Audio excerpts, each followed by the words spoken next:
relax with your questions. We take a question from Mark Green, please, first. Was Portsmouth Dockyard sacrificed to keep Scotland in the UK? Was the dockyard sacrificed... Did anybody else have views on this before I come to the panel? You say yes. Yeah, I think it's a terrible decision for Portsmouth and for Britain, and a really bad one for the Navy. If Scotland is independent, where will they build their ships? They won't be able to build them anywhere else, and the Royal Navy will have to go and buy foreign ships. A terrible decision. OK.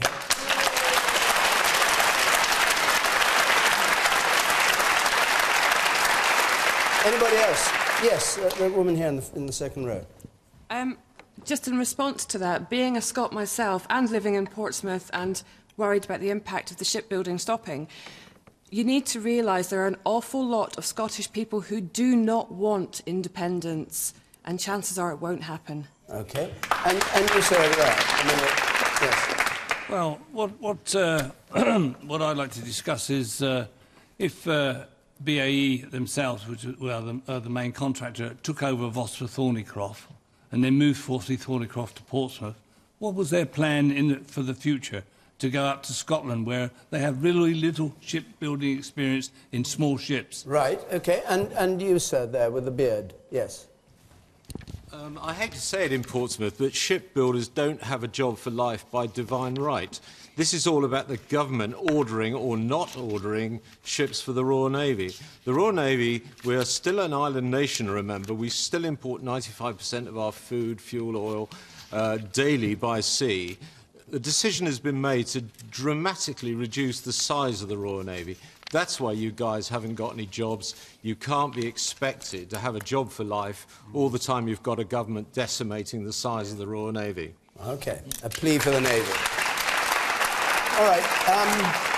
I'll just go back to Mark Green's original question. Was Portsmouth Dockyard sacrificed to keep Scotland in the UK? As we know, the work is going to Scotland. Ed Davey.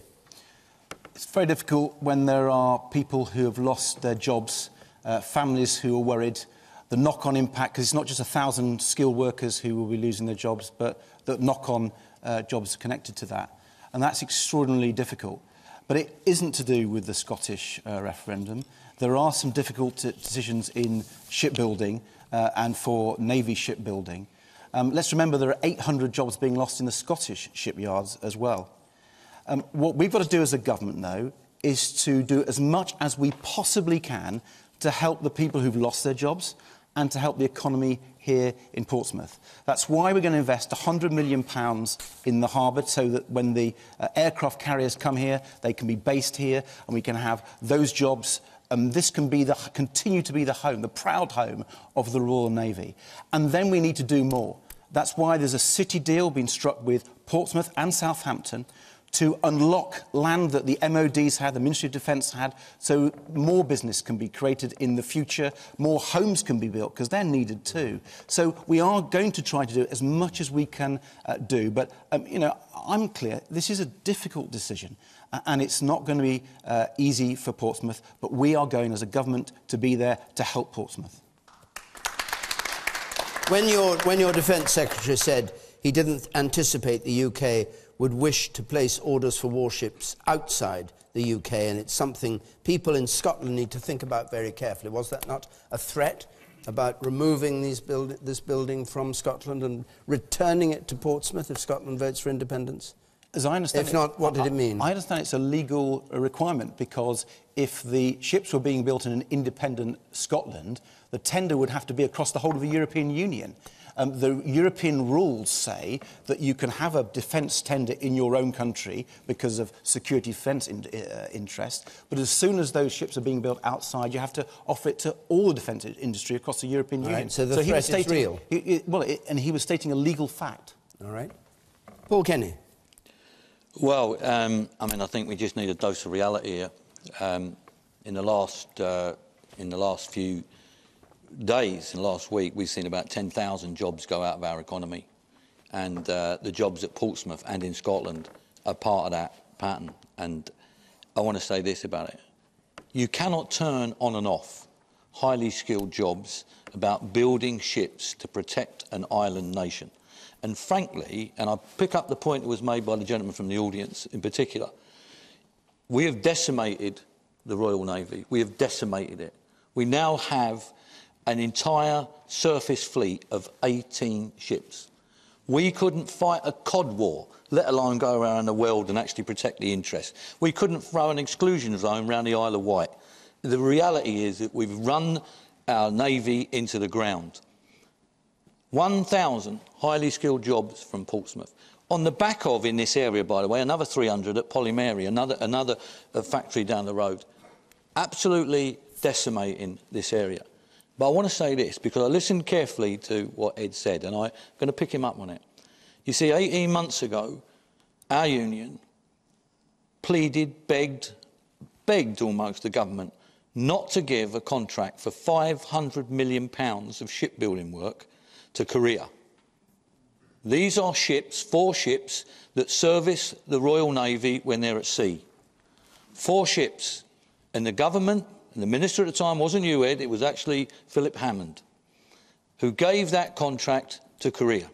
And all they had to do was to designate those ships as warlike. If you like, put a catapult on the front, something the French might have done to protect their own shipbuilding, and we should be at the front of doing it. Why were they sent to Korea? On money basis? Because they said curiously that no British company finally bid for those jobs. because they weren't effectively any bids from British companies, because they were told it's going to Korea. That's the reality of it. Whereas if they had been deemed as warlike, because they service Royal Mail, they may do that as well, the way we're going, but the Royal Navy, the truth of the matter is, then that would have been work that would have fitted into these yards, that would have kept those jobs both here and in Scotland. So this is not a battle between Portsmouth and Scotland, because a lot of people in Scotland are going to lose their jobs. This is about proper support for the Royal Navy and getting jobs that can be put, keeping skills in this country, keep them here. You could have kept those ships in the UK, but in the same way Mr Hammond sent rail carriages to Germany instead of giving them to Derby, he sent those 4 ships to Korea instead of keeping British skilled workers in British yards and keeping our Royal Navy afloat.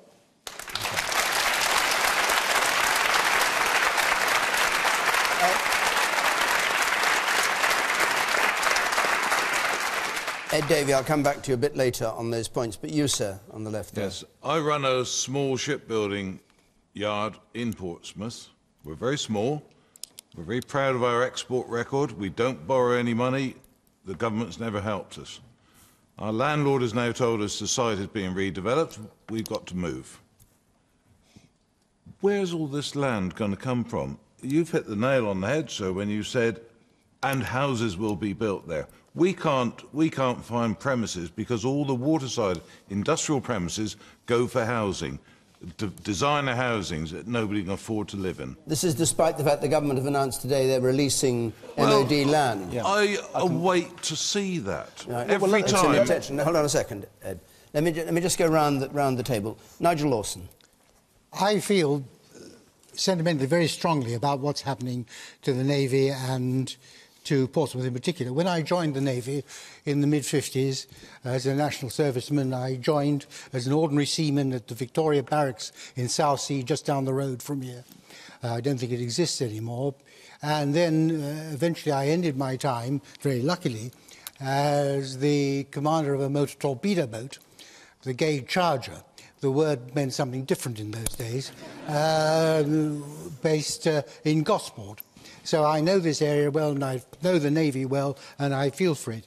And it is true that what happened is that we have been engaged as a country in 2 land wars, which I don't think are going to bring us any benefit, either first in Iraq and now in Afghanistan. And this has meant a preponderance of defence spending overwhelmingly on the army, and the Navy has suffered as a result. We need a strong Navy. It's vital that we have a strong Navy, in my judgment. Fortunately, Portsmouth is going to continue to be the premier naval base for the surface fleet in this country. The 2 carriers are going to be here, and a whole lot of other work is going to be here. A whole lot of ship repairing is going to be done here. So Portsmouth is still going to be tremendously important for the Royal Navy and for the nation. But Nigel, you're a shrewd old political bird. Have been around the block several times, if that's what birds do. Do you think the decision was BAE on commercial grounds, or do you think the government lent on them because of it going to Scotland rather than Portsmouth? People are bound to have that suspicion, and I understand that completely. I believe it was BAE on commercial grounds.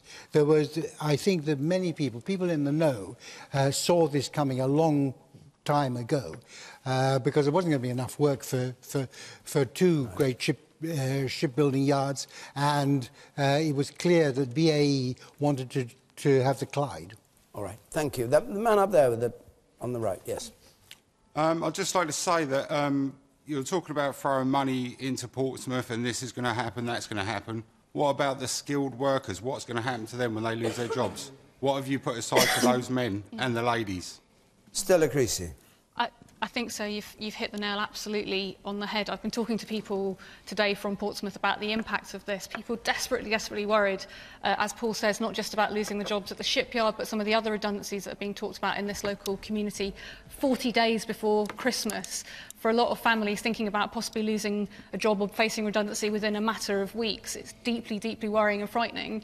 And yet, as Nigel says, people in the know knew for a while that this was a possibility. I think Portsmouth understands that contracts come and go. It's the planning, it's the organisation to make sure that we hold on to those skills so that we can actually retain a sovereign capacity to build ships. And that's what I find so worrying and so troubling about this incident, is that we don't know what those plans are. We haven't necessarily seen the detail, the guarantee that we'll maintain that sovereign capacity, and that we're thinking about how to maintain those skills, because that's what makes Portsmouth such a fantastic place to build ships, and that's what we've got to retain, whatever the future holds for Portsmouth. All right. The woman on the gangway there. And keep your hands up if you want to speak. Don't put them down again, because I'll miss you. Yes. I just want to know, really, how, if this decision has been made, or if this decision has been anticipated for a year, then why, with all the plans that were mooted about how to keep shipbuilding in Portsmouth, why nothing has actually been done to do that? Davey? Well, quite a lot's been done, but one of the issues when you look at this is it does go back an awful long time. The Maritime Industrial Strategy that the last government published in 2005 anticipated that after this big bulge of building the aircraft carriers, there would be consolidation. Now, BAE had to make that decision. It is BAE's decision. We're going to do as much as we can to support Portsmouth. I want to make sure that BAE lives up to its responsibilities too. Now, it's talking now about phasing some of these job losses. I think that was in the news today, and I think Paul welcomed that. It's also talking about redeploying some of the skilled workers so they aren't lost to the country. I welcome that too. And I hope BAE does think long-term. And it's got to decide what it does with these assets. I hope it doesn't asset strip them. I hope it looks to see whether or not there can be a buyer for the yards, maybe a commercial shipbuilder of some sort. I don't know, but I hope BAE lives up to its responsibilities to Portsmouth. All right, and before I come to Nikki, since the question was raised, what about these ships that went to Korea, to South Korea? Why was that decision made when they could have been built in this country? Well, my understanding was the one that you were replying, that no British firm has bid in the end. Well, that was what was said. I don't understand it at all, but that's what was said by the government. Luff it was, Peter Luff. I can confirm a number of UK companies participated in the competition. However, none submitted a final bid for the build contract. What does that mean? You must know the answer to that. What happened? This, in reality, is what it means, is that the government could have deemed this work, these ships, to be what is termed warlike. But why can't why can't Portsmouth bid for a non-warlike ship? Well, they could have done. But you know, I don't know. He says they never did. Yeah, but I don't know whether the idea that BAE and the government are two entirely separate entities on all matters is laughable. Look, the reality of life, the reality of life is that had these ships been deemed to be, everybody knew. Somebody in the audience said, "Well, you must have known there's this huge gap," and of course they did. And if they didn't, we pointed it out to them. These ships were available. They could have been deemed warlike. They serviced the Royal Navy. Had they been deemed warlike, the government would not have had a problem about competition. It could have put them into these yards or in Scotland and kept the continuity of skills. Yeah, but it chose to put it out to open competition, and then, lo and behold, no British shipyard But bid. this is because the British shipyards knew they would be more expensive and wouldn't get accepted. Is that between what it is? you and I, who knows? Well, if you'd been bidding, you'd have bid. Does anybody know the answer to this here? What? Yes. Well, I think he's... I'm sorry, I can't remember your name, Paul. Well, I think he's talking with his tongue in cheek here, because there's no British shipbuilder can compete with the Koreans or the on Japanese. Price? No, on price all the time. All right. I mean, have experience of building ships for the MOD, and I know the cost overrun is horrendous. It's not. We don't talk about thousands. We talk about millions. Well, so nobody bid because they knew they wouldn't get in. I don't think. But this was a question about maintaining skills in this country to build a fleet. It's not you shaking your head. No. They are tactical decisions. Well, then why don't they build the warships in Korea, sir? Pardon? Why don't they build all the warships in Korea? Well, because it's exactly. No, I haven't said anything yet. What are you saying exactly, Paul? It's policy, isn't it? No. We're talking about thousands of skilled jobs for British workers. It's security, and a warship is secure. Right. Nikki King. Well, my home base is the Medway towns, so I'm a Chatham girl, and I remember the devastation in the 70s. It's imprinted in my psyche when they shut Chatham Dockyard in favour of Rosyth, and immediately unemployment went to 20%, and the whole area has never recovered since. They're still struggling from that.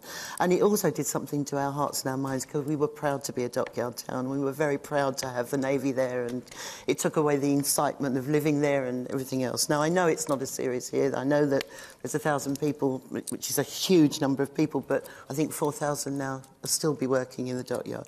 Well, I've got to... I mean, everybody else has said everything, other than I totally agree that at the Royal Navy, it's shameful what we've done to the Royal Navy, and I feel absolutely ashamed that we haven't got the vibrant Navy that we used to have. I was so proud of our Royal Navy, and I remember coming here, I think it was here, to go on the Ark Royal, and just how wonderful it was. But one thing I want to know is, what the hell were the sales department doing at BAE? You know, they must have known about this 3-4 years ago. If I've got a major customer that I'm going to lose within 2 years, I've got a sales department where we're looking at new things to sell, new ways to go, and going out and finding new clients. They've had plenty of time. There's commercial shipping, there's cruise ships. You know, what on earth were they doing? OK. Now,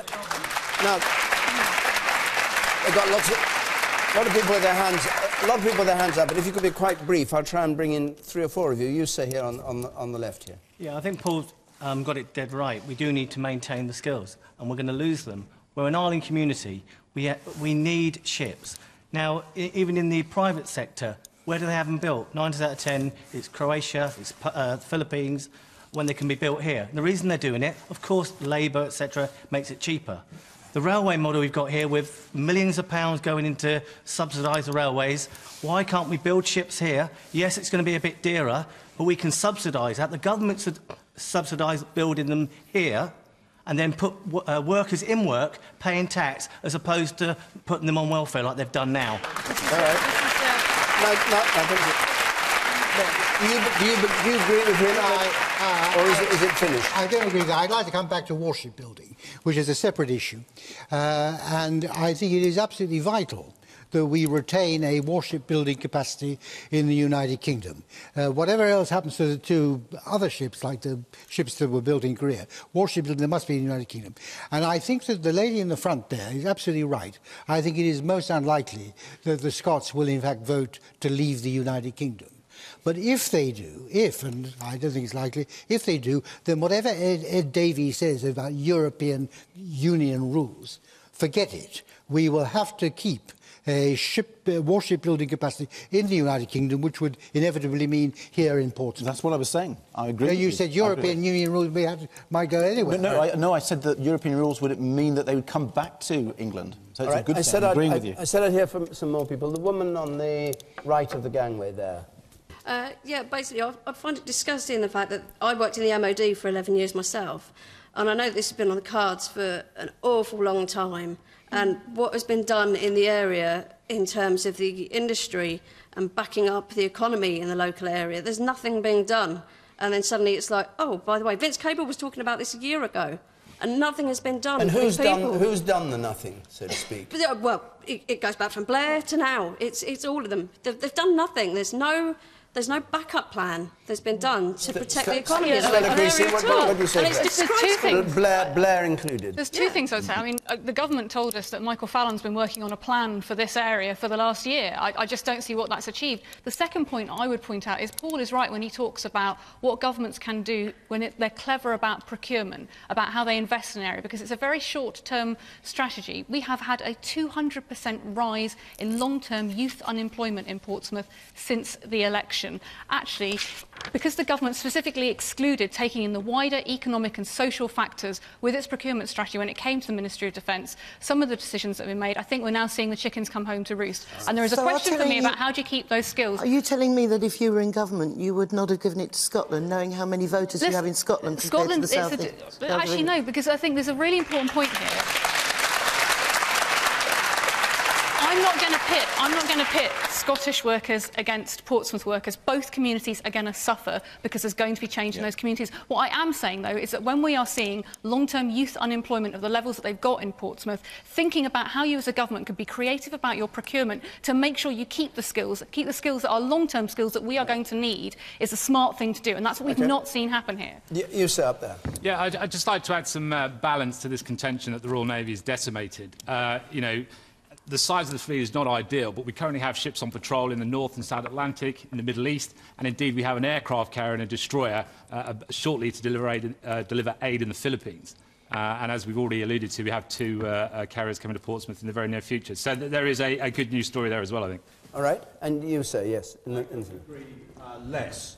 You couldn't agree less. The key point here is that our carriers, our amphibious ships and our Royal Fleet auxiliaries require escorts. Yep. When I joined the Navy in 1965, we had 109 frigates and destroyers. And as you've heard, we've now got 19. We have been decimated.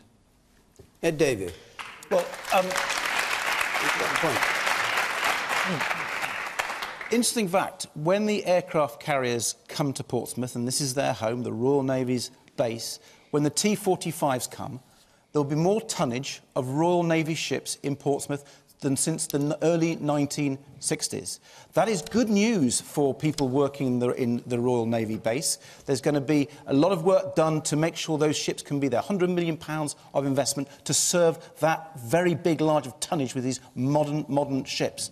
But I also want to say, yes, we're going to invest in the dockyard, but the city deal I talked about, we estimate it's going to be producing 17,000 jobs, as well as nearly 3,000 homes. So that will be good news for this area. I know it may not be some of the skills that are used in the dockyards at the moment, in the shipbuilding yards. That's why it's incumbent on BAE to try to help those people redeploy so those skills can be kept. Do you believe it's going to happen? Well, yeah, I believe in the tooth fairy sometimes as well. Can I just say, look, this scenario that you've been painted, both Ed and Nigel, that, you know, the people of Scotland make a decision. I'm not going to comment on it because that belongs to the people of Scotland. It really does. But if they took such a decision for independence, you say, well, OK, it'll all be right because all the work will come back here. To what? It'll be gone. I mean, there'll be houses built. Where do you think all those people are going to go? It's these 1,000 people that you're going to make redundant with these unique skills that they're going to sit around for the next 2 years. All right. Actually waiting for you to call them in. All right. I must just lose it. We must move on, but I take a point from you, sir, and a point from you. You're up there with the spectacles on. The man with the spectacles in the second row from the back. Mr Davey, I believe these aircraft carriers aren't actually coming into service until about 2019. 6 years' time.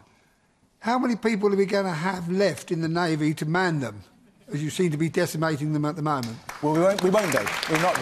The £100 million investment in the infrastructure in the harbour here is coming to help and produce construction jobs. In the meantime, that is going to be part of the period between now and them actually coming into service. That's not going to man the ships. And I take one more point from the man here with the beard in the centre there. The gentleman's point is exactly right. The MOD have already planned when the two carriers arrive in Portsmouth, one of them will go straight into reserve because they do not have the staff or personnel to staff them. OK. I think we should move on with... obviously, we could... Here in Portsmouth, we could do the whole programme on the...